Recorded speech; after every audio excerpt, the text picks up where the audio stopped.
Hi, I'm Brandon Fuller with Raise the Roots, and for today's Roots Camp, we're going to focus on failed transaction reports and engaging networks. I know that as fundraisers, we like to focus on our successful gifts and whether or not we've hit our goals, but it's also important to look at our failed transactions because failed transactions can tell us two things. Number one, failed transactions can show us that there might be fraud on our donation pages. Maybe some fraudsters are testing stolen credit cards on our donation pages, and a spike in failed transactions would indicate that we're being targeted for fraud.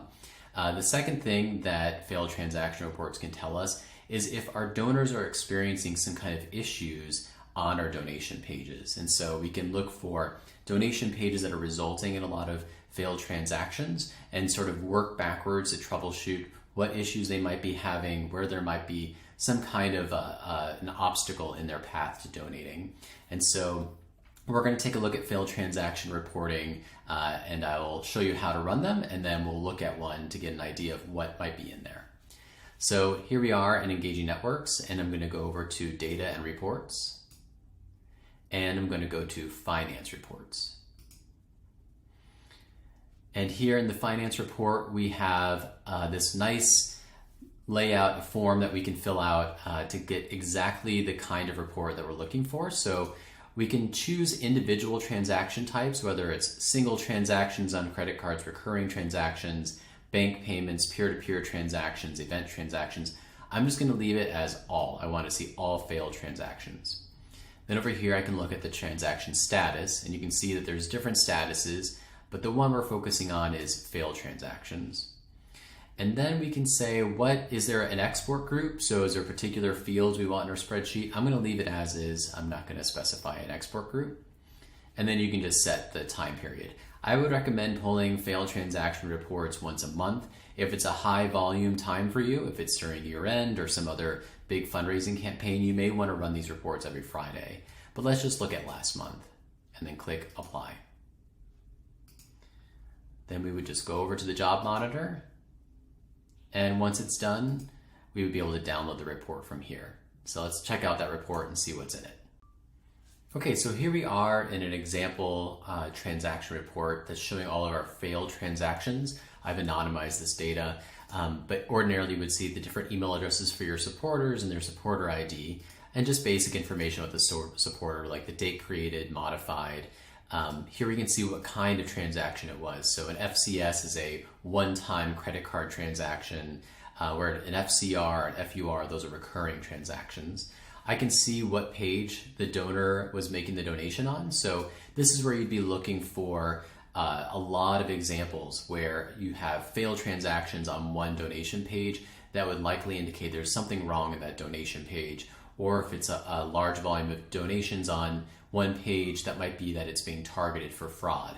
And so you'd want to look at the email addresses. If they seemed fake or made up, that means that you're probably being targeted for fraud on that donation page. You can always close it and redirect to a different donation page, put a CAPTCHA there, make other changes to the donation page to try to block that fraud from happening.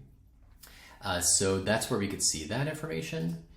We can see the campaign date and time to get a sense of when these failed transactions are happening, if there's a lot of them happening on a particular day. We can see that the status is obviously rejected. And over here on campaign data 3, we can see the reason why the gift failed. And this is good. So if you're receiving a complaint from a donor, you can look this up and see maybe they are putting their credit card information in, but they're choosing the wrong credit card type. They think they have a Visa, but they actually have a MasterCard. You can see that some of these are being restricted by a fraud service on the payment gateway. So it's good to know that the payment gateway is blocking transactions because it fears that there's some kind of fraud happening. You to see other indications in these that show that there's some fraud.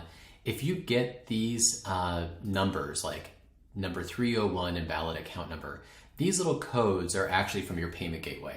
So you can always go into Google and Google search Vantiv error code 301, PayPal Payflow Pro error code 301, Stripe error code 301, and you'll get more information about why a particular transaction failed. So I would recommend always searching in your payment gateway to see why these codes are coming back from them, because it's on Engaging Networks that's generating these. It's often your payment gateway.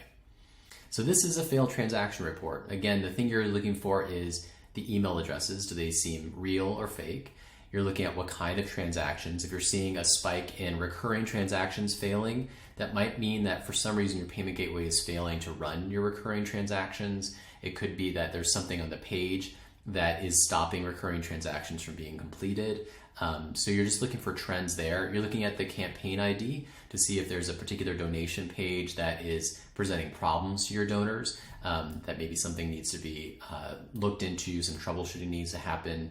You're looking at the day that you're seeing these failed transactions, if there's any trends in a particular day generating a lot of failed transactions. And then you're going to look at campaign data 3 to see what exactly is causing the problem. What errors are we hearing from the payment gateway? Because it could be that that's where you'll see a lot of fraud, or you'll see that people are struggling with entering their credit card and choosing the correct payment type.